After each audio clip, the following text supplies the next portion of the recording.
How's it going, everyone? Kevin here with Roll On Gaming, and welcome to a new series on our channel that we are calling the Thrawnicles. That's right, the Chronicles of Grand Admiral Thrawn, the newest and coolest leader in Star Wars Unlimited, where we will attempt to answer the impossible question: what is the perfect deck for Grand Admiral Thrawn in Star Wars Unlimited? Now, we're not going to figure that out in the first episode, and we're certainly not going to figure that out with only half of one set of cards in Star Wars Unlimited revealed to us at our disposal. So what will the series be? What can you expect?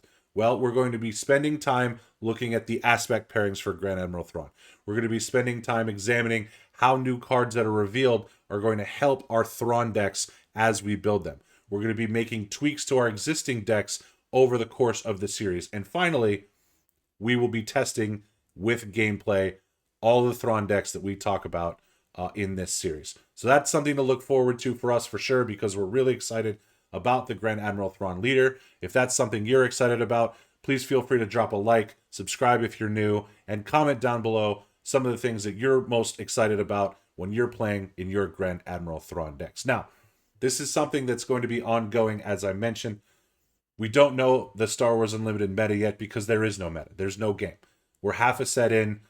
We've got another few months before March and the set releases. So there's a lot to learn about Grand Admiral Thrawn. And I hope that you and we learn together about this really exciting leader unit. So let's get right into it with exactly what Grand Admiral Thrawn does. And there he is in all his glory, Grand Admiral Thrawn, the cunning, villainy, rare leader in Spark of Rebellion. Looks awesome, art's incredible, but what does Grand Admiral Thrawn give you? Well, for starters, he gives you advanced hand knowledge, because the first part of his ability on both his leader and his leader unit side reads, when the action phase starts, look at the top card of each player's deck. Now, that's your opponent's deck as well as your own deck. Now, that's going to give you a couple different vital pieces of information. One, it's going to let you know what your opponent is about to draw into, either during that round or at the end of the round during the regroup phase. That's going to be important for a couple other cards we'll see in a little bit, but also it lets you know what you need to prepare for. You're also going to want to pay attention to the cost of both cards on your opponent's side and your side, because of the second part of Grand Admiral Thrawn's ability. On the leader side, for an action, you can pay one resource and exhaust Grand Admiral Thrawn to reveal the top card of any player's deck. Exhaust a unit that costs the same as or less than the revealed card. And on the leader unit side, you can do that on attack and it doesn't cost anything. Sounds great, right? For 1 or 0, you're able to exhaust one of your opponent's units. There are events out there that are a lot more expensive than that to be able to exhaust a unit. While it does sound awesome to be able to do that, and that's part of the reason that makes Grand Admiral Thrawn such a cool leader to play around, there are some challenges involved. One, Grand Admiral Thrawn is going to love having the initiative. If you are going first in a round, you get to determine, provided the cards don't let you down, and the cards meaning the top cards of your deck or your opponent's deck, you get to determine what unit you exhaust, what is the priority target on the other side of the battlefield, what you have to take care of right now. Before your opponent attacks, you will have the ability to do that on both the leader side and the leader unit side. So that's really great. The problem is, when you do that on either side, that is inherently going to speed your opponent up, because that is one less thing that your opponent has to do during their round.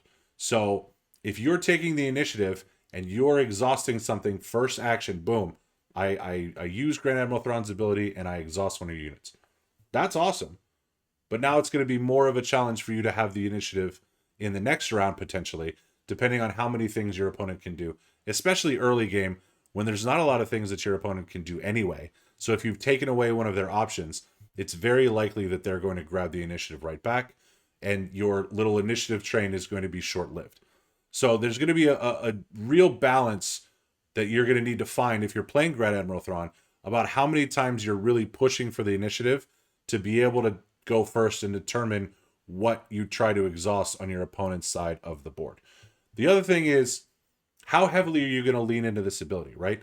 You know, there may be times where it doesn't make sense to exhaust something, or it doesn't make sense to speed up because you have a ton of things to do. Are you wasting Grand Admiral Thrawn if you're not using his ability every round? I don't think so. But what I will say is that the players that play Grand Admiral Thrawn the most effectively are going to be the ones who can balance how many times they go for that initiative and how many times they are okay with not using his ability to its fullest potential, because you're setting up yourself for the future when it's going to make for some really impactful turns where you're definitely going to want to exhaust something that's going to affect you in a very adverse way. So a lot of challenges are going to be present when you're playing Grand Admiral Thrawn. It's definitely going to be a high skill cap leader. And that, I think, is what makes it more exciting, is that you're definitely going to want to test your skills, to test your knowledge, to test your memory, quite frankly, with this leader. Now, a little bit of that has been alleviated in the sense that, it was revealed on Wednesday during the AMA from the Star Wars Unlimited designers that you could take notes, and that would be okay in competitive Star Wars Unlimited. So that's going to be really cool, but you're also not going to be wanting to interrupt your game by scribbling down a novel, right? So finding a balance is going to be what Thrawn is all about, rightfully so. All things should be balanced when it comes to Grand Admiral Thrawn. And speaking of balance, we should probably take a look at some of the cards that have been revealed for Cunning and Villainy that could find themselves to be staples in almost every Grand Admiral Thrawn deck. For me, the perfect place to start when you're talking about a key card in any Grand Admiral Thrawn deck is No Good To Me Dead. This is a 2-cost Cunning Villainy event that allows you to exhaust a unit, and that unit can't ready this round, including during the regroup phase. For an uncommon, this card is bonkers, and it plays right into what Thrawn is trying to do when he's exhausting units, except for 2 resources, it allows you to do it doubly effectively, because not only are you exhausting something the round you play this, but when the regroup phase happens, it doesn't ready. So effectively, 2 rounds of an exhausted unit for your opponent. That's fantastic. I don't need to say a ton more than that, because what you're getting out of this is huge value, and it's already something that Thrawn excels at.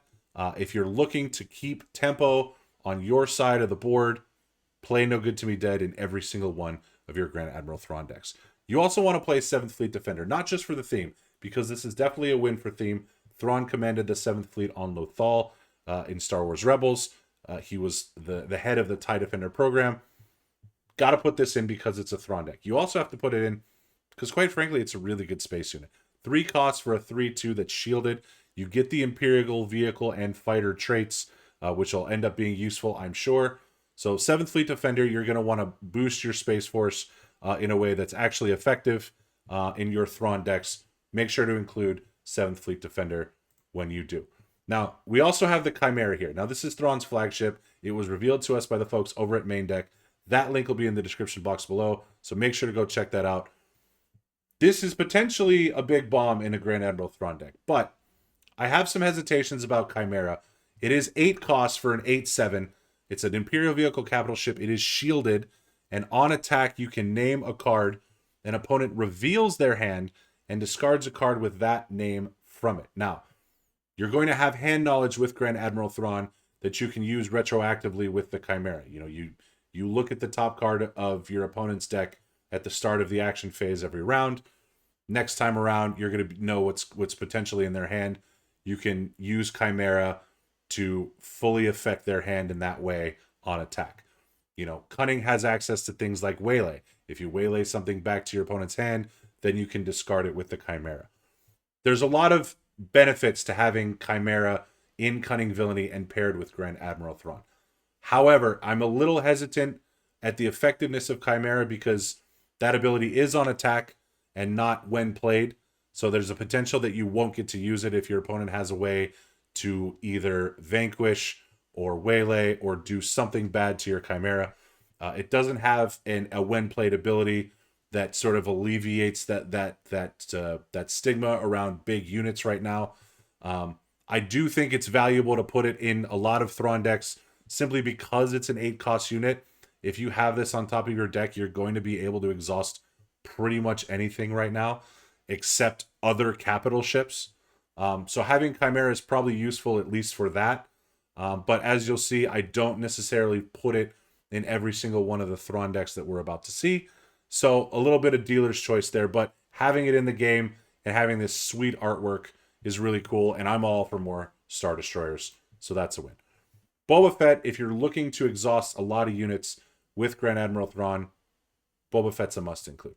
If you're really leaning into those exhaust abilities, having Boba Fett to be able to deal extra damage to those exhausted units that have been around for a while, especially if they've been around for a while via No Good to Me Dead, which we just talked about.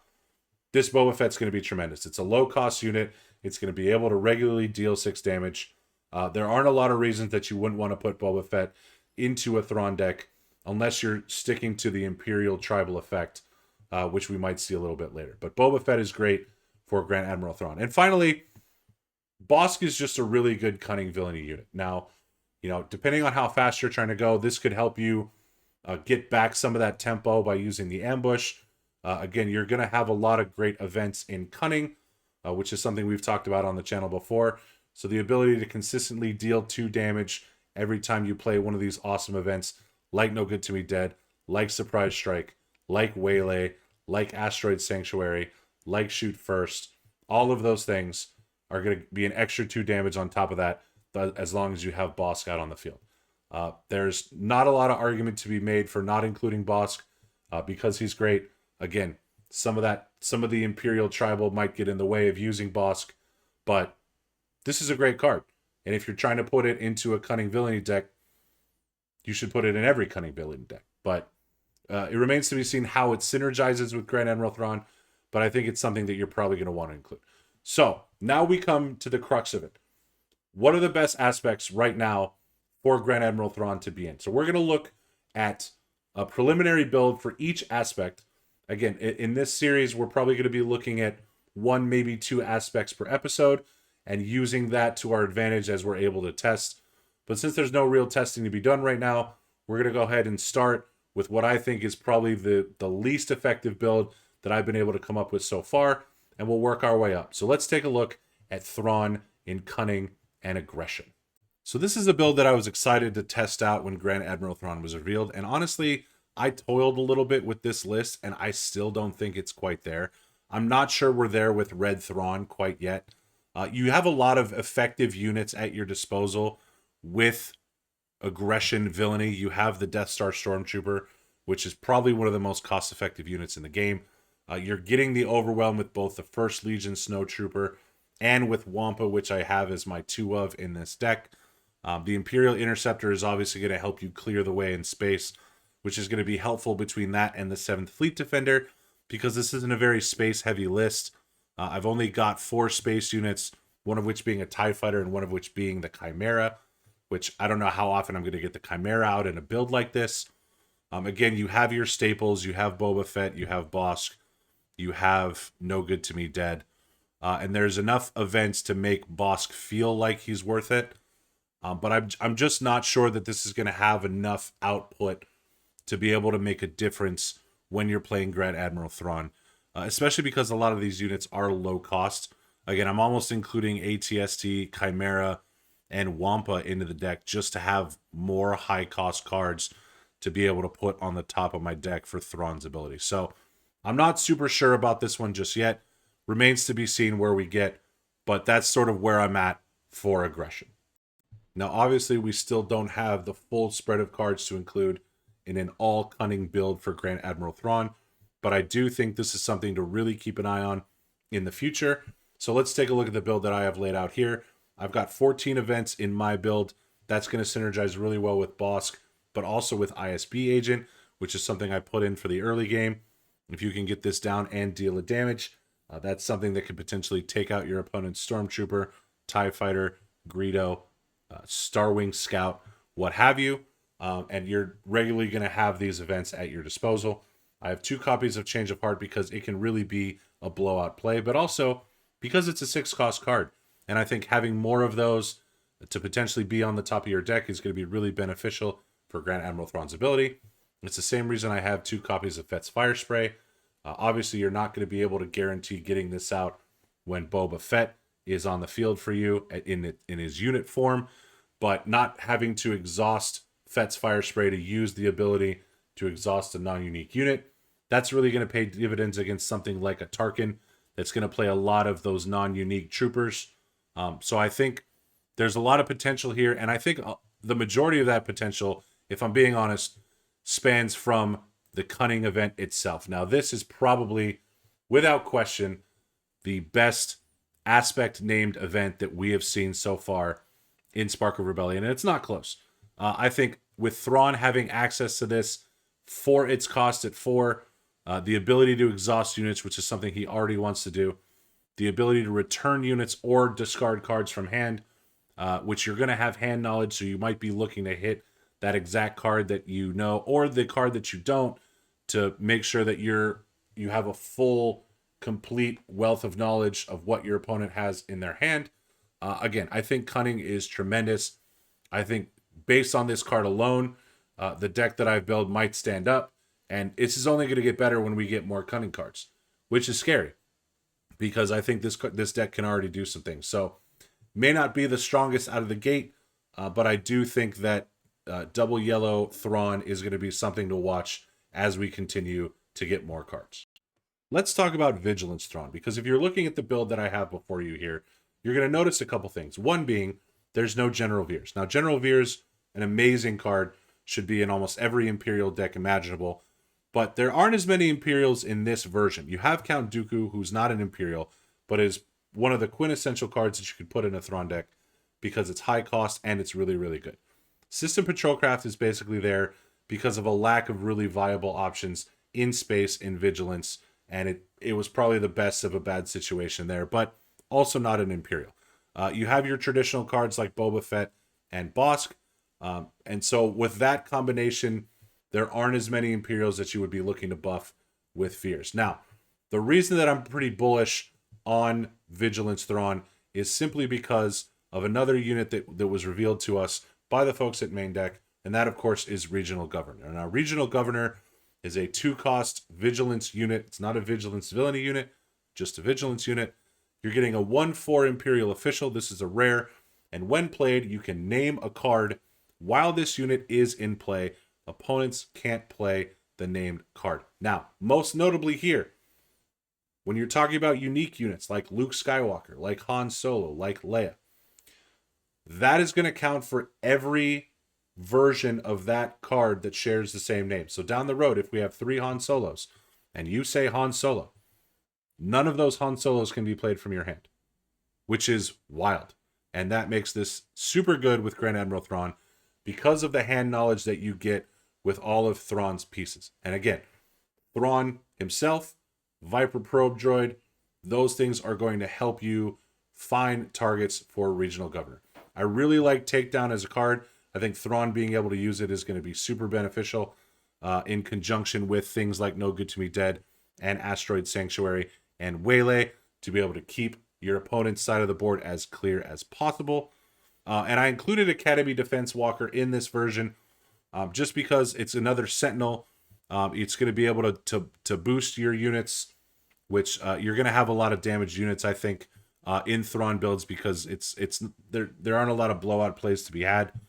I flirted with the idea of using Rugged Survivors instead of Academy Defense Walker because you can influence the grit on Rugged Survivors with the Death Trooper. And also, Thrawn's going to stick around for a while. He's got 9 health.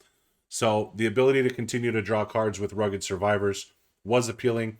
I decided to go with Academy Defense Walker instead. Whether that sticks remains to be seen. But overall, I think Vigilance presents a very interesting suite already for Grand Admiral Thrawn. And I'm excited to see what else we get in both of those aspects that could be complementary. But now we come to the deck that I am most excited to test with for Grand Admiral Thrawn, and that is Thrawn in Command. Now you'll notice that there are a lot of the deck staples that I talked about previously with Grand Admiral Thrawn that are not present in this build. 7th Fleet Defender is there. No Good To Me Dead is there. Those are the only 2 Cunning cards that I have in the entire deck at this point. But what I think and what others have suggested is that Grand Admiral Thrawn is going to allow you, with his ability, to hold down the fort and to maintain the board state just enough to be able to ramp up your resources and get some of these big bombs out onto the table, like the Devastator, like Relentless, and like Blizzard Assault AT-AT. Now, you're probably asking, hey, Kevin, why Relentless instead of Chimaera? You just talked about the synergy of Thrawn with Chimaera. Why didn't you include it here? I think Relentless is a little bit better in a build like this because it offers protection to your other big units. It's very unlikely that your opponent is going to have multiple events to waste in order to get rid of your Devastator and your Blizzard Assault AT-AT, and also, quite frankly, your Relentless, with a Waylay, with a Vanquish, with something like that. So by playing Relentless, you're going to have a little bit of a free path to play your bigger cards like a Devastator and an AT-AT without having to worry as much about getting them removed immediately and wasting your resources. The Blizzard Assault AT-AT in particular is there because it's going to allow you to spread damage around late game in the ground arena. You'll notice a lot of our other ground arena cards are not super powerful. Again, unless Veers hits the table or TIE Advance hits the table and is able to buff them. But your Seasoned Shore Trooper is going to be online pretty quickly if you're able to ramp. The Emperor's Royal Guard is in there because I have multiple officials. Admiral Priyet's there. Grand Moff Tarkin is there. General Veers is there. And oh, by the way, Thrawn is an official. I briefly toyed with the idea of Grand Moff Tarkin being replaced by Yularen. Because there are a lot of green cards in the deck, being able to regularly heal your base is something that was appealing to me. However, Tarkin does provide that search if you're looking to get your pieces like a Devastator or Relentless, or even a ramp card like a Super Laser Technician, to get those into your hand and play them as soon as possible. So that's why ultimately Tarkin made the list. He's also, again, another official for Emperor's Royal Guard. So you have multiple Sentinels available to you. You have multiple ways to deal with your opponent's units, like Maximum Firepower and Overwhelming Barrage, as well as the aforementioned No Good To Me Dead. So this is the build that I'm going to be starting with as we continue with the Thrawnicles. That will be for a future video, but know this, Star Destroyers are something that I'm really excited about, and if Thrawn allows me to play Star Destroyers, you better believe that I'm going to be attempting to do it. And that's going to do it for episode 0 of the Thrawnicles. We made it! What did you think of the episode? Drop your thoughts in the comments below about what you liked about our deck builds. Did we miss anything when we were talking about any of the aspects? Are there any builds that you have already started that you like for Grand Admiral Thrawn? Leave your thoughts down in the comments below, and we'll try to get to as many of them as we possibly can, because at the end of the day, we're just excited that Grand Admiral Thrawn is finally here, and we get to test and build and theory craft with him. Now, in future episodes, we will feature some gameplay. We just wanted to provide a more broad stroke in episode 0 to give you an idea of what you might want to look at for your own Grand Admiral Thrawn decks. But we're going to have to test these theories. So at some point, we're going to hone in on some specific decks. Each episode will feature probably 1 or 2 aspect pairings, and then we'll put them out on the battlefield and give them a test. So look forward to that in future episodes of the Thrawnicles. But for now, that's going to do it for us. Thank you all so much for your continued support. If you haven't subscribed already, please do so. Please feel free to drop a like on the video if you enjoyed this content. And as always, long live the Empire.